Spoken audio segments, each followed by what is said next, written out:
చూడా చక్కాని తల్లి చుక్కల్లో జాబిల్లి నవ్వుల్లో నాగామల్లి నా తల్లి కల్పవల్లి మళ్ళీ జన్మంటూ ఉంటే లలితమ్మో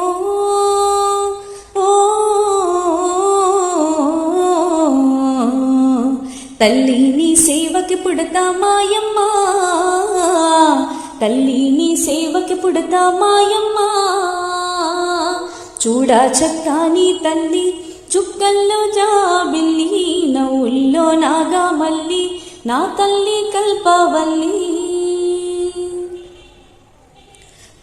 ప్రొద్దున్నే లేచి చన్నీళ్ళ స్నానము చేసి వడివడిగా అడుగులు వేసి అందాల గుడికి చేరి లలితమ్మకు మొక్కులు మొక్కి రాజన్నను అభిషేకించి బంగారు తల్లి నీకు కుంకుమ పూజలు చేసి మా